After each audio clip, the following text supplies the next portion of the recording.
Happy to be joined by Daniel Jeremiah of NFL Network. He's obviously the well-known draft analyst for NFL Network. You'll be seeing a lot of them in the coming weeks, and obviously you'll be seeing a lot of them on draft weekend. Daniel, thanks so much for joining me as we get ready to talk about the quarterbacks. Yeah, I feel like we should be tired and exhausted having just got back from Indy here, Peter, but not the case. Yeah, it's kind of a weird year because what I have been telling people about what you miss about Indianapolis is you just miss 100 sidebar conversations. Mm-hmm. You know, you miss running into Kyle Shanahan and just saying, hey, what do you think of Trey Lance or something, you know, because that is the opportunity you have for me for 3 or 4 days at the combine, you for longer. How much of an effect does it have, do you think, on your knowledge base? Well, it's hard on two counts, right? Because you kind of have two jobs here, and that's to evaluate the players yourself to get a sense for them and to be able to explain why you believe that. So you're missing out on another evaluation tool to get to see these guys live and in person, which we didn't get much of this year, if any. And then the other side of my job is trying to figure out where these guys are going to slot in and who's going to go where. And a lot of that information you get, you make those little mental notes. Like you said, you leave a workout at the combine, and in passing, you might see a GM and say, hey, you know, this corner, that corner, what'd you think? And he says, well, I liked corner A a lot better than corner B today. You file that away in February, and then you get through free agency, and lo and behold, that's the glaring need they have on their roster. And I've got that little bit of information that if it comes down to these two players, I feel pretty good it's going to be this guy instead of the other. We have none of that. There's none of that this year. Yeah. It's interesting. So I thought what we would do, because in my column this week, I'm writing some about the order that everybody has the quarterbacks in this year. And I'm making the point that Chris Sims kind of upset the apple cart the other day, going very counterculture. And not only having Zach Wilson number one over Trevor Lawrence, but also having Kellen Mond sending everybody to Google saying, who is Kellen Mond, on his list. So I would like to just get into the way you have your top five and the way you have your first round probabilities. Okay. So I'm going to let you reveal them right here. Who do you have number one right now? Yeah, for me, it's still Trevor Lawrence. And it's just because he's such a unique package when you have that size and athletic ability and the ability to throw the football like he does. And look, he didn't have to do a lot of stuff off schedule because they were playing with superior talent, which is a little bit of a theme as we go through these top five quarterbacks. But he's shown the ability to do that, to be creative and to make plays outside of the structure of the system. So I'm getting somebody that's played at a high level for a long period of time who has a unique blend of attributes with his size, athletic ability, and arm talent. So to me, he's still the number one guy for me. Let's go to number two. Who's there? Yeah, Zach Wilson for me is number two, which, you know, if you think back to kind of the beginning of this process, I remember talking about this during the fall and being excited about him. And then when it initially comes out, he's the number two quarterback, and you're getting pushback from a lot of folks who just maybe didn't watch as much of him. And then you get a lot of phone calls, which I'm sure Chris got the same ones after he made his strong stand, is that you find out there's a lot of support for Zach around the league. Because look, even if you include Trevor in the conversation, if we're saying who played the best, Zach Wilson played the best this last year. He played the best of all the quarterbacks. Now, there's a difference between playing the best and being the best player. So that, to me, is what you've got to distinguish. And he can make every arm angle throw. He can go on platform, off platform, inside structure, outside structure. I was talking with David Cutcliffe the other day, the head coach at Duke, who's obviously has been around great quarterbacks and trained the Manning brothers and Daniel Jones. And we were talking about the importance of hand quickness in the game today, because you have so many RPOs, so many quick hitters. You're in the gun. How quick can you catch it and get the ball out? And he kind of give you the image of your mind of a shortstop.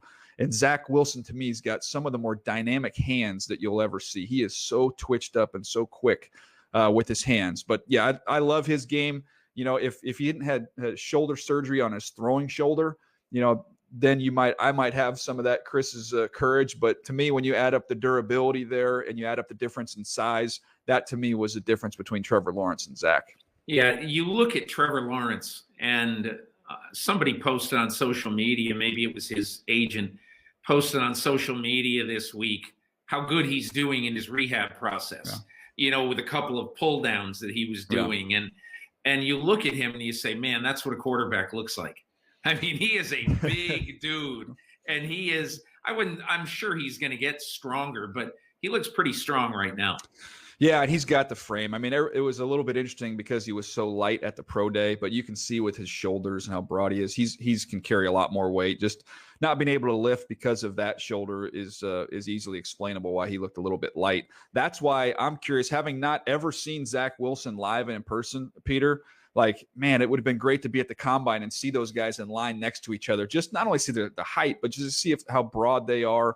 And if they're going to be able to kind of handle the punishment. So I'm curious. I think he's probably going to come in around 6'2" or maybe a little bit over. The comparison, and I've made it a while back too, when you watch some of the throws he makes, you see some Aaron Rodgers. And Aaron wasn't the biggest guy coming out either. Right. I find this very interesting. So I ended up writing in my column now last week about Zach Wilson, had a long conversation with him, talked to John Beck, his quarterback tutor, and a couple of people at BYU. And here's the thing I found very interesting, right? 1 year ago at this time, he was one of 3 candidates for the starting quarterback job at Brigham Young. Because of injury, he had a poor end to his 2019 season, played poorly in the bowl game against Hawaii. And he came into the offseason having nothing guaranteed to him. But what I found really interesting is that he didn't say, well, bleep them. I'm the best guy. You know what he said? He said, I am going to work my rear end off and leave such a gap between me and the number 2 guy that people will ever forget that this was a competition. And isn't that how you want somebody to attack a problem when there's obviously a problem with you that, you haven't played well enough to have a lock on that job? Oh, I think so. I always go back to Ozzie, and the question Ozzie Newsome would always ask in the combine interview room was, give me an example of some adversity you've had, and ideally some football adversity as well as some personal adversity. But you want to hear what kind of obstacles have you had to overcome. And now, this kid's been challenged a little bit. He's struggled, and he's been able to gather himself and go out and put his best foot forward. So, no, I think that's a positive. It's funny, though, and I'm sure you hear the same thing. When you talk to teams that have a quarterback that aren't shopping for quarterbacks, when it comes to Zach Wilson, you'll hear a lot of, I don't know, the competition wasn't very good, right, and it's 1 year. And then you talk to the teams that need a quarterback, like, no, look at the improvement that he made from 1 year to the next. So it definitely comes down to what you have. So I wrote about one throw, and I'm curious if you remember it. 35 seconds left in the Coastal Carolina game. They're backed up at their 8-yard line, and he throws a ball from his goal line to Gunnar Romney, his wide receiver. And the ball travels 41 yards in the air, and it's like a bazooka. And he threw it, so hard. And it was right in the perfect spot. And the reason why that throw impressed me is not just because it's 35 seconds to go, no timeouts. In a game they have to have any chance to play in a huge bowl game. But it is at a gigantic time of the game, and their biggest game of the year by far. And he made maybe his best throw of the year. Are you familiar with the throw?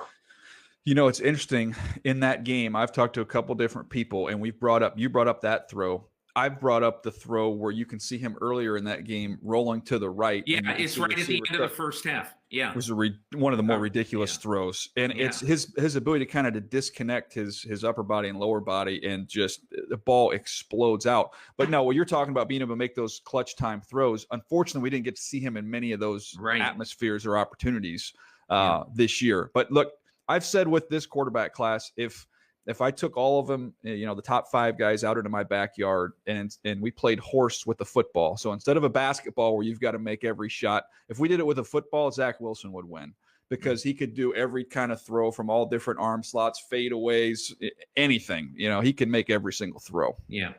Let's go to number 3. Who do you got? So this is where it gets interesting to me is 3 and 4, I think, are very close. And that, to me, I have Trey Lance number 3 and I have Justin Fields number 4.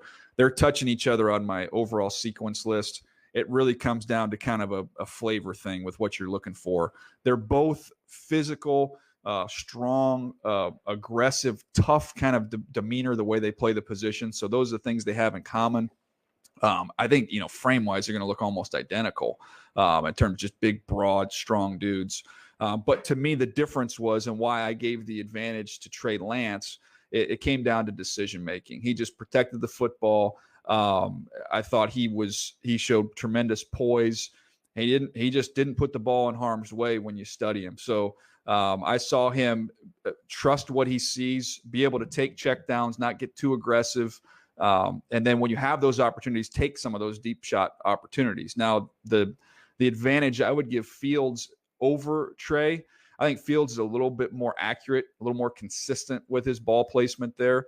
But there were times he just got a little bit reckless with the football, and that bothered me. I know a lot of people have said the other thing with Fields is that, people have said, he gets stuck on his first read.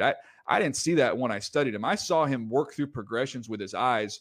There's just times where he just holds the ball too long, and you can see the numbers that'll bear that out when you go to the PFF stats. You can see he holds the ball more than those guys.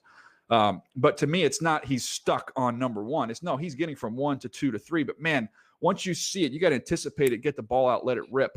I thought there were too many times where Justin just sat back there and just held the ball. And to me, I think that's something that can be improved. You can speed up your clock as you continue to grow as a player. But those were the differences to me why I lean towards Trey Lance.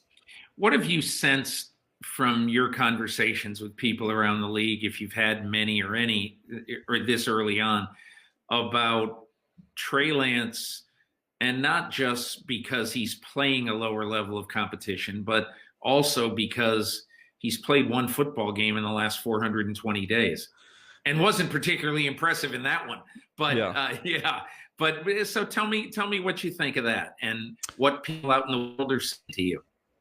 Well, I think it's different than you go back to kind of the Parcells, theory about the number of starts you needed to have, the number of wins.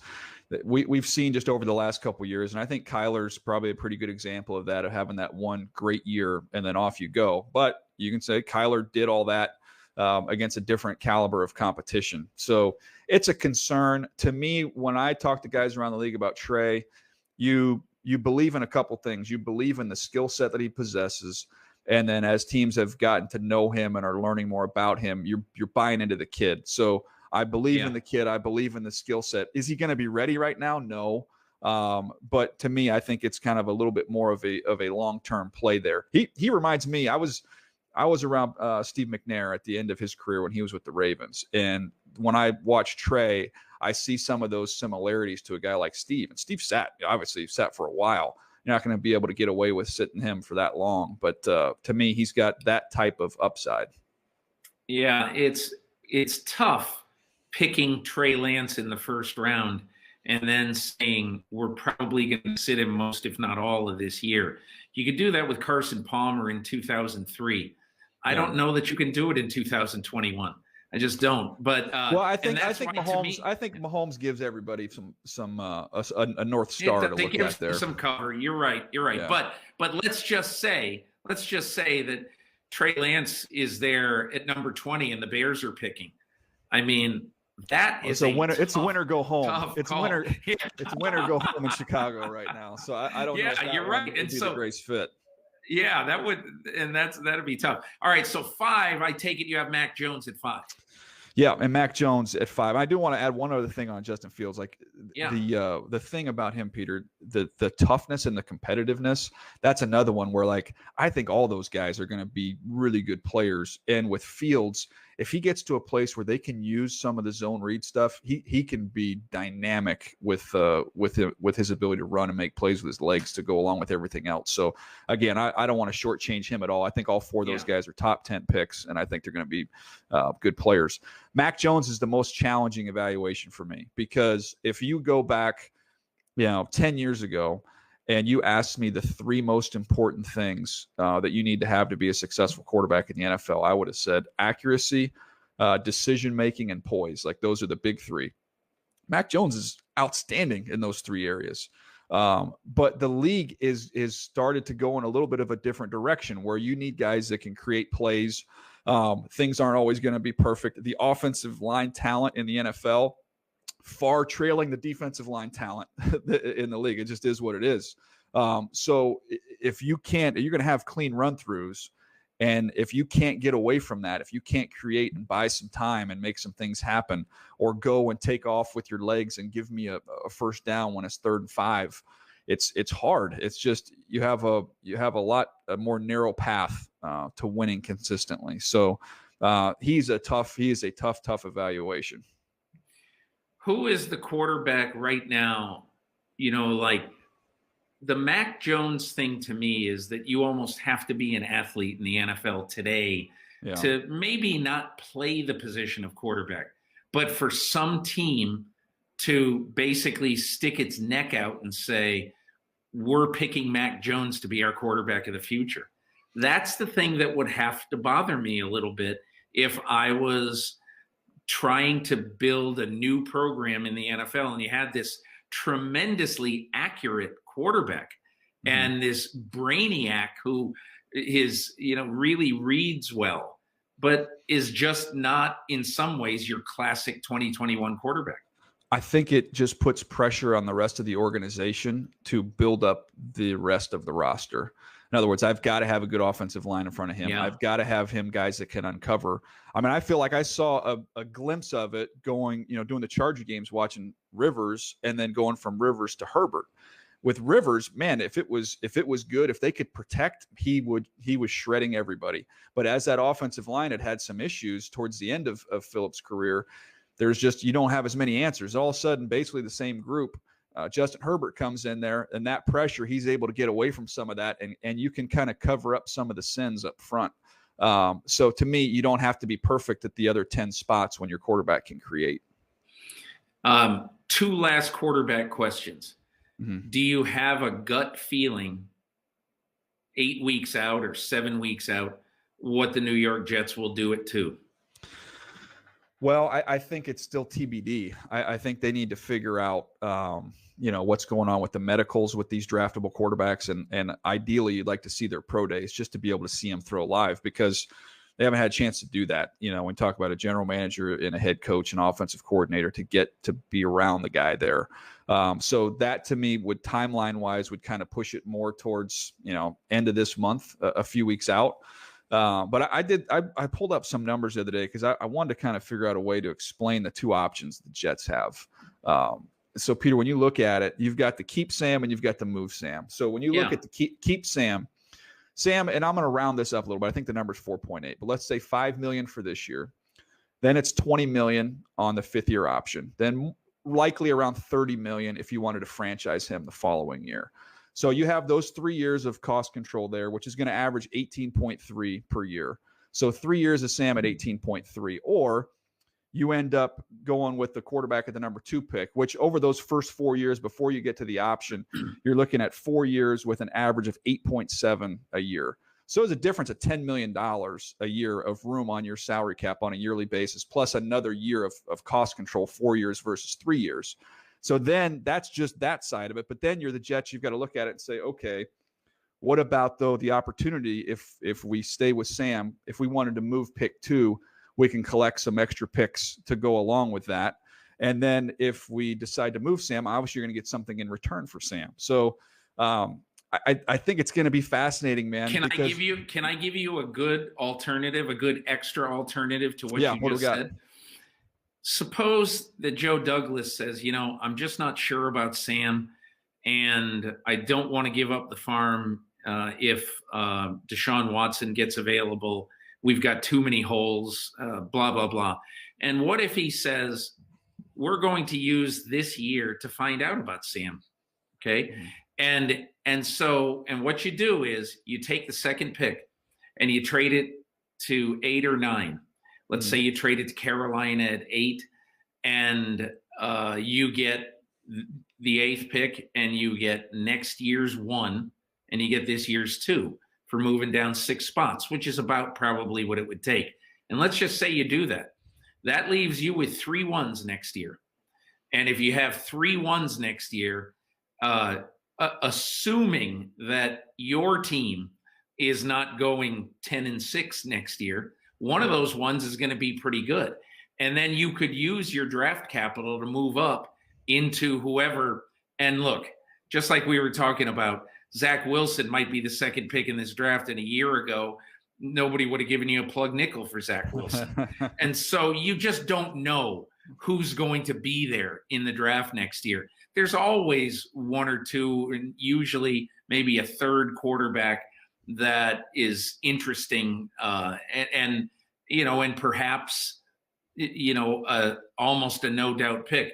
And so that is something, if I were the Jets, that I think I would strongly consider, because if you go down to 8, you could still get a great player at 8. Maybe you get the Northwestern tackle. Maybe you get, who knows? I doubt the tight end from Florida is still there then, but maybe you still get a really good player to help your team build.